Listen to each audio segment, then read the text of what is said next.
მან არ ისწავლა ქრისტიანობა, უბრალოდ გაუგია რაღაცეები, ტყუილად დადის.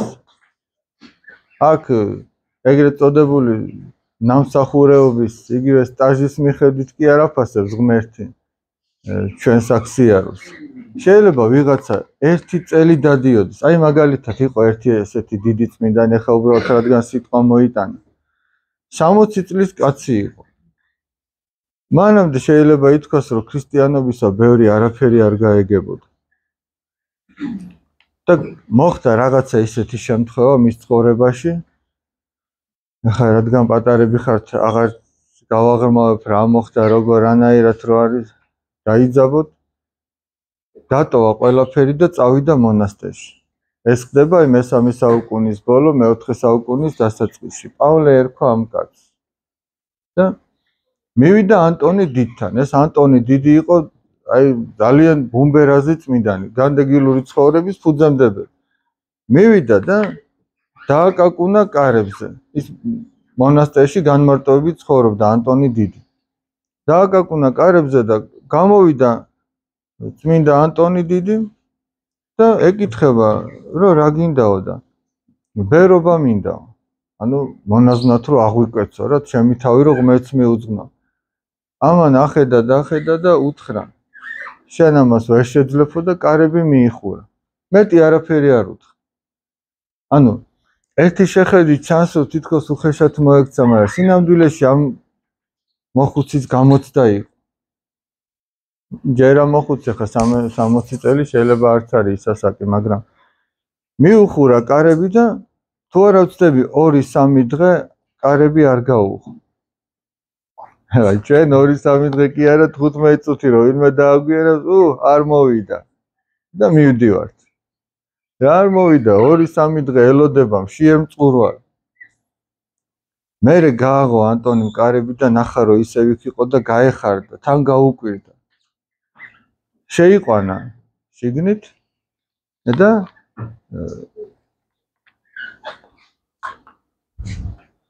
მოკლედ მოდიო ვილოცოთ. ადგნენ და 12 ლოცვა თქვეს, ეს ბერებისთვის იყო ეს განსაკუთრებით და ეხლა ხო არ გვეჭამაო რამეო, მინდა ანტონიეუბნეო. და პავლე ამბობს, როგორც გვაკურთხებო მამაო, კი არ თქვა 2-3 დღის მშიერმა კაცმა, კი არ თქვა, კი მოდი ვჭამოთ აუცილებლად. ეს საოცარი ისტორია. პავლე ყოვლად უბრალო ჰქვია, მე ისიც წმინდანად არის შერაცხილი და ნახე რა მოხდა. რო დაისაქნეს, ესე იგი პატარა პური ჰქონდათ გამხმარი.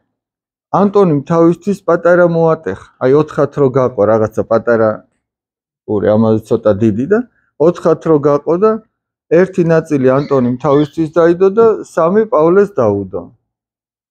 და პავლემაც მოატეხა ის ერთი ნაწილი და 2 ცალკე გადადო და ანტონი ეუბნება ჭამეო და რამდენსაც თქვენ შეჭამთო, იმდენი მე უნდა შევჭამო და მეო ბერი ვარო და იმიტომ ვჭამო ესე ცოტასო და მეც მინდაო რომ ბერი გავხდე. აი ნახე როგორი გულმოდგინეა რა. ხოდა აი ესეთ რაღაცეებში ძალიან ბევრჯერ წვრთნიდა ანტონი პავლეს. კიდე რა გააკეთა ერთი ის ფინიკის ტოტებისგან ბერები კალათებს წნავდნენ ხოლმე, თოკებს წნავდნენ და მერე გაქონდათ ამას გაყიდიდნენ და ამითი არსებობდნენ. ეს იყო მათი საქმიანობა. ჯერ ჩაალბობდნენ ხოლმე ამ ფინიკის ტოტებს. აი ფინიკის ტოტები, აი წმინდა სპირიდონს რო ქუდი ახურავს. აი ესეთი იყო ხოლმე ფინიკის ტოტებისგან დაწნული და ხო ჩაალბობდნენ, დაწნავდნენ, რბილი რო იყო, ადვილი იყო დასაწნავი. ჩაალბეს, დაწნეს და ეხლა ხო უკვე გაშრა და ანტონი ეუბნება რომ არ ვარ გაო, მოდი დავშალოთო და ახლიდან დავწნათ. დაშალა უკვე გამხმარი მას ახლიდან წნავს, აი რო იტყვიან ხოლმე ხელებიდან სისხლი როს დიოდ. მაგრამ ერთი არ დაუწუწუნია, როგორც აკურთხეს, აი ეს მორჩილება გამოიჩინა და ეგრე აკეთებდა. იმიტომ რომ მორჩილებას ეკლესიაში ძალიან დიდი ძალა აქვს. აი ეს წუთისოფელი ამ სიტყვას ვერ გუობს რა, მორჩილება. იმიტომ რომ ყველას უნდა რომ თავის ჭკუაზე იაროს და ქრისტიანობა თავის ჭკუაზე სიარული არ არის. იგივე ანტონი დიდთან მოვიდა ერთი კაცი მიწათ მოქმედი, რომ ფიქრობდა რომ ბევრი რაღაც გაეგება და ესე იგი რომ გავიდნენ დასარგავად ანტონი დიდი უკუღმარ გავდა პრასს რგავდნენ, პრასი გაგონიათ ისეთი. პრასი უნდა დაერგო და ანტონი დიდი უკუღმარ გავდა. და ეს მიწათ მოქმედი ეუბნება რომ არა მამაო, ეგრე არ უნდაო, ეგრე არ ამოვაო, წაღმა უნდა დარგო. ხო და უთხრა ანტონიმ რომ ხო და წადიო შენ ისევ დაბრუნდიო ერშიო და ისევ ეგენი დარგე ხოლმეო, შენგან ბერი არ გამოვა. გესმით რაზე ლაპარაკი? იქ თავარი მორჩილება იყო, მწვანილი სამოსვლა კი არა. და ეს პავლე რომ მოვიდა, ერთი წელი იყო გასული, რაც მონასტერში მოვიდა, აი 60 წლისა მოვიდა, 61 წლისა. მოიყვანეს ტაძარში ეშმაკეული ადამიანი. ანტონი დიდთან მიიყვანეს, იცოდნენ რომ ეს ძალიან დიდი მამაა და ანტონიმ რა უთხრა? ჩვენო პატარ-პატარა ეშმაკებს დევნი თუ ადამიანისგან და ეგეთების განდევნა არ შეგვიძლიაო. აი წაიყვანეთო და პავლესთან მიიყვანეთო, მაგან იცის ეგო. მაგას შეუძლიაო. ერთი წლის მოსულ კაცზე ამბობს, გესმით რაზე ელაპარაკი. მიიყვანეს პავლესთან და პავლემ რა თქვა? იმ ადამიანში ყოფ ეშმაკს უბრძანა, ჩემი მოძღვრის ანტონის სახელით გიბრძანებო, რომ გადი მაგ კაცისგან. და ისინი შემორჩილები ეშმაკები. გესმით რაზე ელაპარაკი. იმიტომ რომ იმ კაცს ერთი რო ჰქონდა გულმოდგინება, მეორე ჰქონდა მორჩილება და ჰქონდა სიმდაბლე. რომ ის კი არა, აი, აბა გადით ახლა მანდედან. არა, ჩემი მოძღვრის, ანტო ეს თავმდაბლობა. და რატო დავიწყე ამაზე ლაპარაკი? შეიძლება ერთი წლის მოსული იყოს ადამიანი და აი ამ ხელა სიმაღლეს მიაღწიოს. შეიძლება ვიღაცა ტაძარში დაბერდეს და არაფერი არ გაეგებოდეს. იმიტომ რომ არ დადიოდეს იმისთვის, რისთვისაც უნდა დადიოდეს. იმიტომ ამბობ, რომ ჩვენ რო აქ მოვდივართ, მარტო ყურის მოსაფხანად კი არა, აქ რაღაცა უნდა ისწავლოს ადამიანი. და თუ არ სწავლობს, მაშინ ყველა ფეხებს მაინც მოიღლის. მის თქმა მინდა რა. შეიძლება მოდიხართ, ეცადეთ რაღაცა წაიღოთ აქედან და გამოიყენოთ ცხოვრებაში. ჩვენი ცხოვრების წესი თუ ქრისტიანის ცხოვრების წესს არ დაემსგავსა, მარტო ისო ჩვენ რაღაცა ისტორიები მოვისმინეთ, თუნდაც რომ მოგვეწონა ეგეთი. ზოგი შეიძლება არც მოხდეს. მარტო ეგ მოსმენა არაფერს არ მოხდეს. მარტო ჩვენ რო გავიგოთ რომ ევერესტზე როგორ ადის ადამიანი, ეგ ჩვენთვის არაფრის მომცემი არ არის. ჩვენ თუ იქით არც კი მივდივართ. ხოდა ვერც იტყვის ადამიანი რომ ვიცი ევერესტზე ასვლა, თუ ჯერ პატარა ბორცვზე არ ადის, მაგრამ გაუგია რომ ვიღაც ესე ავიდა ევერესტზე, მოყვა ვიღაცამ ესე იყო, ესე იყო. ანუ შენ თუ არ აკეთებ იმას, აი მოწყალების საქმე იგივე. შენ თუ არ აკეთებ, რა აზრი აქვს იმის? ეხა ერთი ამბავი უნდა მოგიყვეთ, ამას წინათ წავიკითხე საოცარი ამბავი.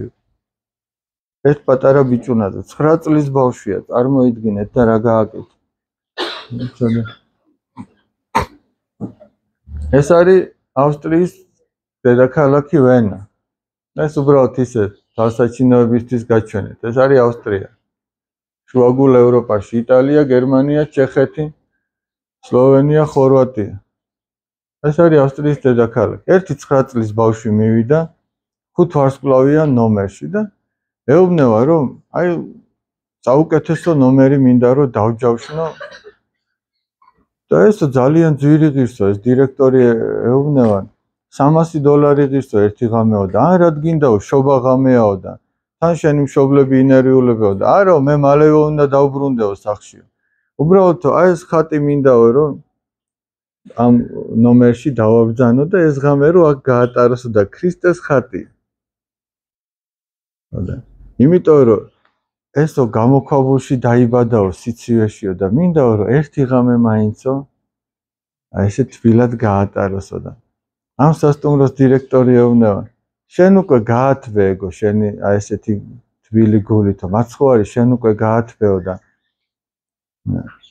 ყოველ წელსო ქრისტეს შობის ღამეო შენთვის და უფლისთვისო იცოდე რომ უფასოდ იქნებაო სანამ მე ცოცხალი ვიქნები. და საუბარი რაზე ახლა რატო ამბობ? ამ ბავშვმა მთელი წელი აგროვა ის რომ მისულიყო და ერთი ღამით დაექირავებინა ამ ხატისთვის ოთახი. ვიღაცამ ხო შეიძლება სისულელეც ჩათვალოს, რა თუნდოდა იმ ხატს ოთახის დაქირავება. მაგრამ ეს ამ ბავშვის გამოხატულება.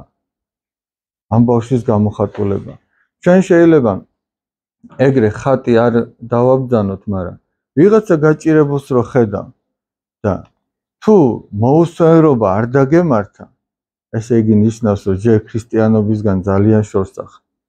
აი მოუსვენრობა, ხო, ამბობთ ხოლმე, რა მოუსვენარი ბავშვია ეს. მოუსვენრობა არის ძალიან კარგი. როცა ხედავ, რომ ვიღაცას ცივა და ვიღაცას წყურია და შია და შენ მოუსვენრობა დაგემართება, აი ეგ არის ჩათვალე, რომ ქრისტიანობა იღვიძებს შენში. ქრისტე გამოჩნდება და თუ ეს არ დაგემართა, მაშინ ესე იგი რაღაცა ექიმია საჭირო. რბილად რო ვთქვათ რა. თუ ადამიანს თავის თავზე ფიქრის გარდა სხვაზე ფიქრი არ დაუწყია, არ ვიცი. ეს მას ჯერ ქრისტიანობა არ დაუწყეს. წმინდა მამათა დარიგებიდან არის ჩემი სიტყვები არ არის. თუ ადამიანს სხვაზე ფიქრი არ დაუწყია, ესე იგი მას ქრისტიანობა ჯერ არ დაუწყია. და ჩვენ რო აქ მოვდივართ, ჩვენ თუ აი ეს პრაქტიკულად არ ვისწავლოთ, რომ ვიღაცამ ვიღაცას გაუკეთოს, ეხლა ერთი ლექსი უნდა წაგიკითხოთ. ეს არის აი ნამდვილ ჩემპიონზე ხო წაგიკითხეთ წინა. და აი ეს არის ნამდვილ სეკრეტ სანტაზე. დღევანდელი სეკრეტ სანტა, რასაც ჩვენ ვთამაშობთ, ეს არის ადრე იყო ხოლმე ბავშვებო. თქვენ ახლა შეიძლება ზოგმა იცით, ზოგმა არ იცით, სანამ ფული შემოვიდოდა, ფული რო არ არსებობდა. ახლა როგორ ყიდულობდნენ ერთმანეთისგან? აი დაუშვათ ვიღაცას ყველი უნდა, ვიღაცას ხორბალი უნდა, ვიღაცას ვაშლი აქვს დაუშვათ, თან ახლა ხო გორში ვარ. ვიღაცა მიუტანდა ვაშლს, ახლა დღეს როგორ არის, ვაშლს გაყიდით, ახლა ყველს იყიდით. და ფული არ არის. ამიტომ არსებობდა ბარტერული გაცვლა. შენ ვაშლს მიუტანდი, ის ყველს მოგიტანდა. ორივე გახარებული იყო. აი ეს არის დღევანდელი სეკრეტ სანტა. მეტი კი არაფერი. უბრალოდ რაღაც სახელები, ლამაზი სახელი დაარქვეს. ახლა მე ნამდვილ სეკრეტ სანტაზე უნდა წაგიკითხოთ ერთი ამბავი. ჩემი ხმა ბოლოში კარგად ისმის? ძალიან კარგი. ისე ბავშვების სიცოტავესაც რაღაც თავისი პლუსი აქვს. რაღაცა მოწყობილობები აღარ გვჭირდება.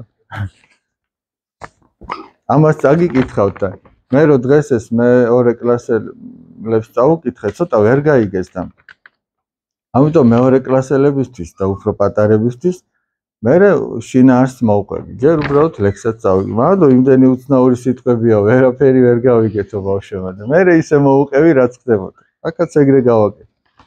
ეს არის ერთი პატარა ქოხი, ეს არის ერთი პატარა ბავშვი, რომელსაც ლუკა ჰქვია. აბა ლუკა, აქ რამდენი ხარ? დაი თქვა, ესე აიწოდეთ ეგ ლექსი. აბა ანასტასია რამდენი ხარ? ტასო რამდენი ხარ? ერთი.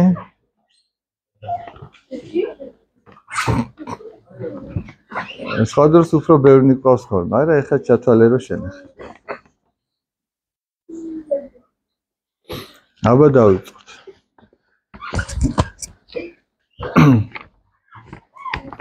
დაღამდა, ძილი უკრთება. ლუკას მოუდის ფიქრები. მშობლები ვიზეთ დარდობდნენ, მე მისი შემწე ვიქნები. ყური მოუკრავს ამბობდნენ, სოფლის ბოლოში კაცია. ლეიბს აბნადაც ისა აქვს, რაც კი დღე ტანზე აცვია. თუმცა სოფელი დიდია, ნეტავი საქმე რაშია. თუ ყველა მაძღრად იძინებს, მხოლოდ იმ ერთ კაცს რადშია. ფიქრები ტანჯავს წავიდეს, ადგომაც თითქოს ძნელია. თბილი საწოლი კი არა, ეს უფრო ბრძოლის ველია. იმ კაცზე ფიქრობს რომშია, და რომ სჭირდება ნუგეში. იმარჯვებს ფიქრთა ომშია, სითბო ეღვრება უბეში. ადგა ჩაიცა უჩუმრად და ლურჯი ქურქი აიღო. ცოტა მოძებნა საკვებიც უფლის გლახასთან წაიღო. განა ბევრია ვინც შეძლო გლახაკისათვის ადგომა. გძინავს არ გვახსოვს რომ გველის უფლის საყდართან წარდგომა.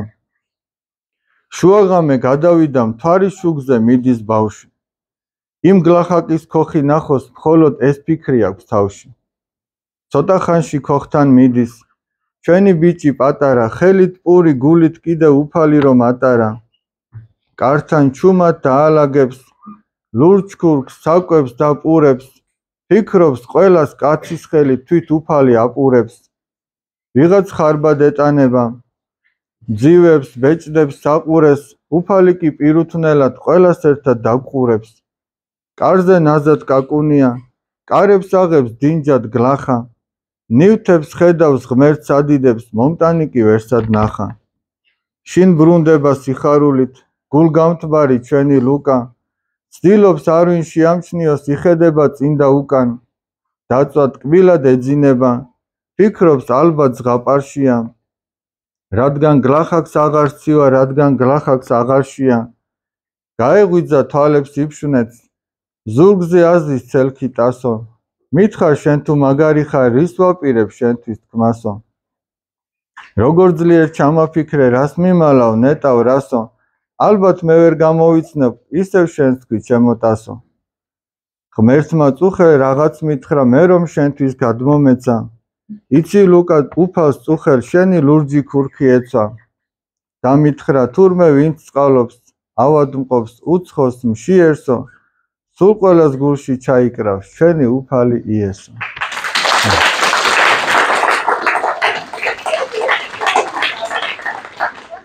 იყო თუ არა ეხლა ეს ჩვენი პატარა ლუკა, აი ეს ნამდვილი სეკრეტ სანტა თქვენ რომ რა გააკეთა? მოდი ეხლა უფრო პატარებისთვის შინაარს მოვყვებ. იყო ერთი პატარა ლუკა, რომელიც იძინებდა, დაწვა იძინებდა, მაგრამ რაღაცა ფიქრი არასვენებს, მოუსვენრობა დაემართა. მშობლებისგან გაუგია, რომ სოფლის ბოლოში ვიღაცა კაცი ცხოვრობს, რომელსაც ლეიბი და საბანი კი არ აქვს. აი რაც დღეს ზედაცვია, ეგ არის მისი ლეიბი და საბანი. მეტი არ აქვს, შიერია. ეხლა ეს ფიქრობს. ამხელა სოფელია, სოფელი დიდია და თუ ყველა მაძღრად იძინებს, იმ ერთ კაცს რატოშია მაინც და მაინც, ეთყობა ყველა თავის თავზე ფიქრობს. იმ ერთ კაცს როგორ შეიძლება შიოდეს, დაუშვათ აი 500 კომლიანი სოფელია და 499 ოჯახი მაძღარია და ერთი მშიერი. რა უგულობა, რა უსიყვარულობაა რა. ფიქრობს ადგეს და წავიდეს. თან როგორია ხა შუაღამეა. პატარა ბავშვისთვის, აი 9-10 წლის ბავშვისთვის როგორია ადგეს საწოლიდან და სადღაც სოფლის ბოლოში წავიდეს. ჩუმად, მარტო. თან ვერც იძინებს, იმიტომ რომ იცის რომ იქ ვიღაცას სცივა და შია. ამიტომ ისო თბილი ლოგინი კი არა, ბრძოლის ველია, ანუ ჯერ იქ ფიქრების ბრძოლის ველია, ჯერ გონებაში მიდის ბრძოლა. იქ თუ გაიმარჯვა ადამიანმა, მერე ნახე როგორ იყო, იქ რო იმარჯვებს ადამიანი ფიქრების ბრძოლაში, მერე გულში სითბო ეღორება, იმიტომ რომ ღმერთი აძლევს ძალას და ანუგეშებს რომ ეს გააკეთოს. ადგება თავის ლურჯ ქურქს აიღებს, საკვებს აიღებს და მიდის. ეხა იქ მოკლედ არის ნათქვამი, მაგრამ გზაში ეგრე ადვილია მთელი სოფელი ღამე გაიარო და მიხვიდე სოფლის ბოლოში. მივა დატოვებს ამ ყველაფერს, ქურქს, საკვებს, ყურებს, კარებთან და კი არ მოდის. იცი რატო არ მოდის? ხო შეიძლებოდა წამოსულიყო და დილით ენახა იმ გლახაკს, მაგრამ ამას უნდა რომ იმ ღამევე გათბეს ეს. ამიტომ აკაკუნებს და გამორბის, იმალებს.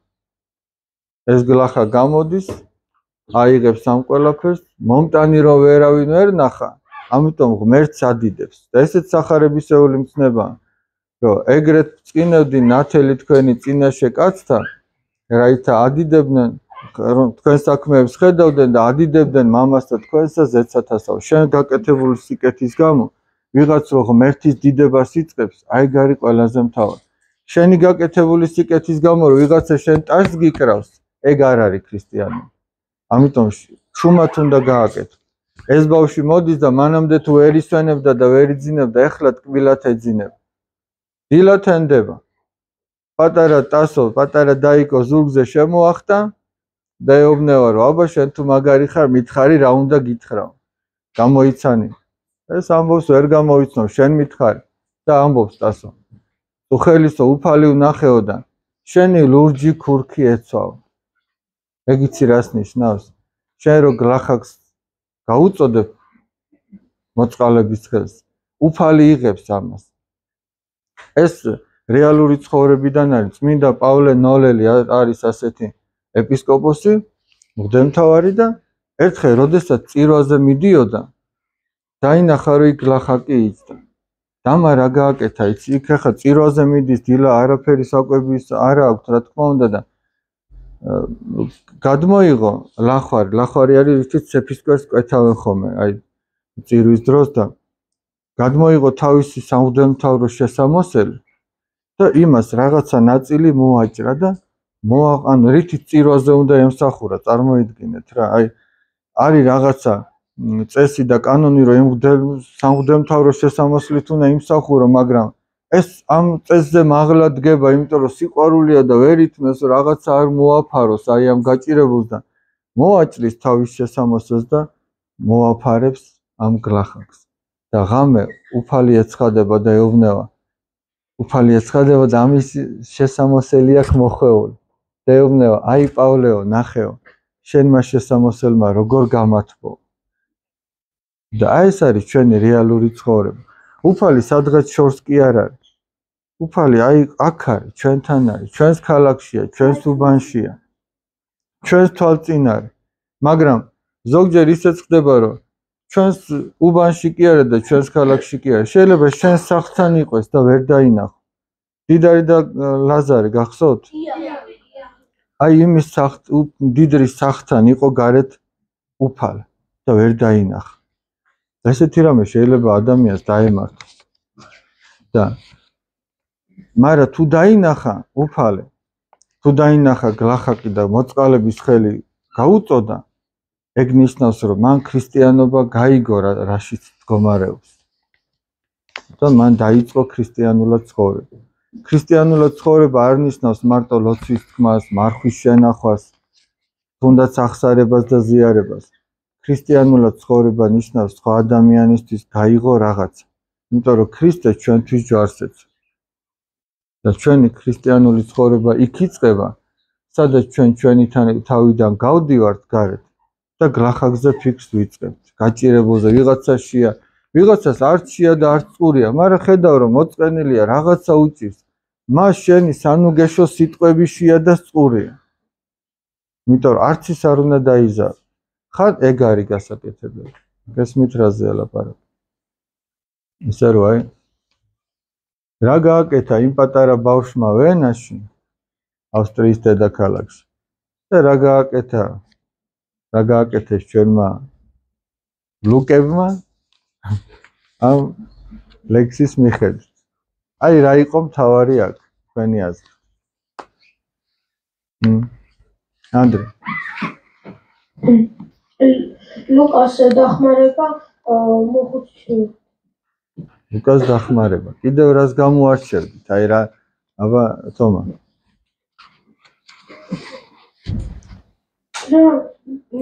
ლუკას მოხუცისთვის დაეხმარებინა აბა თომა ისა მათე შენ რას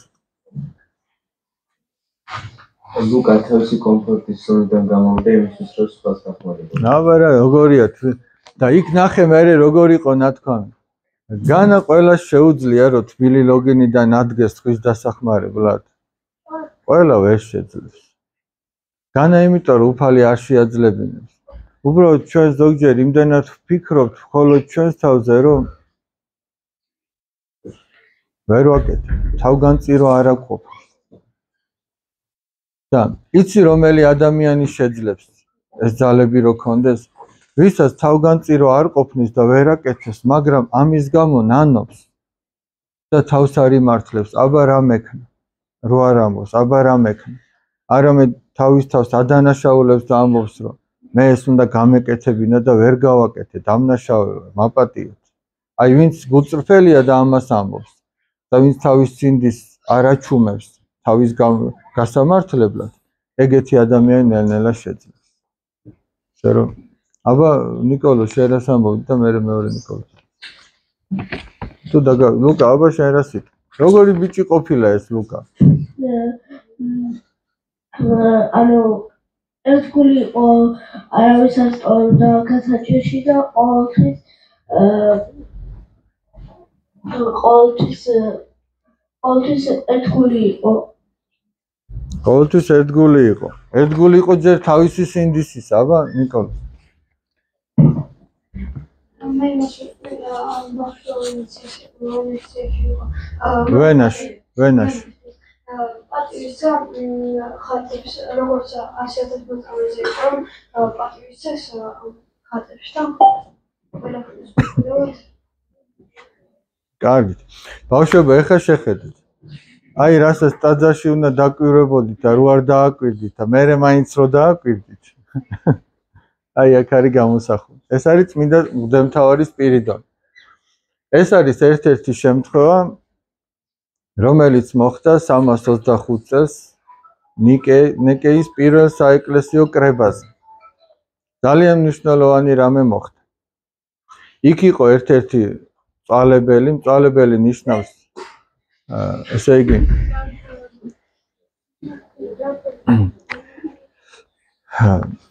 მოდი ამ სიტყვასაც ორიოდე სიტყვით ვიტყვი, იმიტომ რომ შეიძლება ზოგჯერ შეხვდე მწვალებელი ის კი არა ვიღაცას რო აწვალებს. განწვალება ძველი ქართული სიტყვაა, განწვალება და გაყოფას ნიშნავს. აი რაღაცა კლასი რო დაუშვათ, კლასიდან რო ვიღაცა 5-6 ადამიანი მიიმხროს და კლასს რო გამოეყოს. ეგ არის განწვალება, გაყოფა, გამოეყო იმ კლასს. ხო და მწვალებელი ნიშნავს ვინც ამას აკეთებს. აი ვინც კლასში ეტყვის 3-4 ადამიანს რომ მოდი ჩვენ ცალკე ვიყოთ და მაგათთან არ ვიყოთ. აი ეგეთი ადამიანები პერიოდულად ჩდებოდნენ ხოლმე ქრისტიანობის ისტორიაში რომ ქრისტიანობაში არასწორი სწავლება შემოჰქონდათ და რაღაცა გამოაცალკევებდნენ ხოლმე ადამიანთა ჯგუფს და ეგეთი ერთ-ერთი იყო არიოზი რომელიც ამბობდა რომ ძეღმერთი იესო ქრისტე არ არის იგივე ბუნების მქონე რაც მამა ღმერთი და სულიწმინდა. გესმიდა? აი ამ ეხლა ეს ცოტა რთული საკითხია რა თქმა უნდა, მაგრამ ჩვენ ხო ვიცით ყოლა წმინდა სამება, მამა ღმერთი, ძეღმერთი და სულიწმინდა ღმერთი. სამპიროვანია, სამი პიროვნება, მაგრამ ერთი ბუნება. აი ამის დასამტკიცებლად, აი რა გააკეთა იმ კრებაზე წმინდა მღვდელმთავარმა სპირიდონმა. აიღო თიხისგან გაკეთებული აგური, რაღაც თიხის ნაჭერი აიღო. აი როგორც აი ხელში რო უჭირავს და იმის საჩვენებლად აი როგორ არის დაახლოებით მაინც ახლა ზუსტად რა თქმა უნდა ამას ადამიანი ვერ გამოთქვას როგორ არის ღმერთი ყოლაწმინდა სამება და ერთბუნებოვანი ადამიანის გონება ამას ვერ დაიტევს მაგრამ რა გააკეთა ხელი მოუჭირა ამ აგურს და ზემოთ წავიდა ცეცხლი ქვემოთ წამოვიდა წყალი და შუაში დარჩა სველი თიხა და უთხრა ამათ აიო ნახეთო როგორც აგურშიაო ცეცხლი ანუ ეს სამისტიქიონი ცეცხლი, თიხა და წყალი, აი ესე ყოლაწმინდა სამებაო, სამპიროვანია, მაგრამ ერთი ბუნება აქვს, ხო ერთი აგური იყო. აგური ხო ამით იკეთება, რომ თიხა არის, მოზილავე წყლით და მერე ცეცხლზე გამოწავენ. აი ეს სამივე სტიქიონია შიგნით, მაგრამ რო შეხედა მარტო ერთი ჩანს, ხო მართალი, ერთი აგური ჩანს. ხო და აი ამითი აჩვენა იქ ყოფ ადამიანებს, ეს სასწაულია, რა თქმა უნდა, ეს ყველას ხო შეუძლია. ახლა ჩვენ რო აგური ავიღოთ, რა იქნება? ეს მოუჭერ და ესე აგური დარჩება. მეტი ხელი გეტკინოს. თუ ძალიან მოინდომებ ესე იგი. ხო და ღმერთმაც დაუშვა ეს რომ ჩვენთვის ეს ეჩვენებინა რა ბარბარე რაღაც სამბო.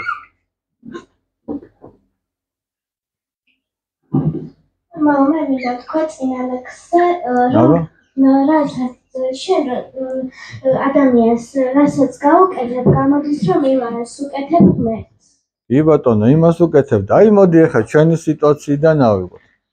დავუშვათ შეხვედი კლასში და გახსოვთ ის რო იყო გიოზე და ნიაზე რო იყო. აი რო შეხვედი. რო არ ჭამდა და შენ რო გაინტერესებს ნეტა ვინმეს ხო არ ჭირდები. და თუ დაინახო რომ ვიღაცა ვერ არის ისე როგორც უნდა იყოს, შენ რო აი ეს მოუსვენრობა რო გეწყებ. მოუსვენრობა ის კი არა სკამზე ახვიდე გადმოხდე და ჩამოვაგდო ან რაღაც. აი მოუსვენრობა, კარგი გაგებით, რა გაგებით, რომ შენ რო ვერ ისვენებ, როცა სხვა ცუდად არის. აი ეგ მოუსვენრობა არის ქრისტიანობა. მაგ მოუსვენრობის გარეშე ქრისტიანობა არ არსებობს. ეხლა წარმოიდგინეთ, აი მოდი ბავშვურ ენაზე რო ვთქვათ, ღმერთმაც ვერ მოისვენა, რო დაინახა თავისი შვილი ცოდვაში ჩავარდნილი. რომ აღარაფერი შველოდა და ღმერთი ადამიანად მოვიდა და ჩვენთვის ჯვარს ეცა. ხედავთ რა შეუძლია აი ამ მოუსვენრობას. ხო და აი ბავშვიც ეგეთი მოუსვენარი უნდა იყოს. რომ ვერ მოისვენოს, როცა ხედავს, რომ ვიღაცა ცუდად არის. მოდი ახლა ერთი ვიდეო ნახოთ და ამითი დავამთავროთ. არის გიმნაზიაში გაკეთებული, ეგ არ გინდა, ეგ შეგიძლია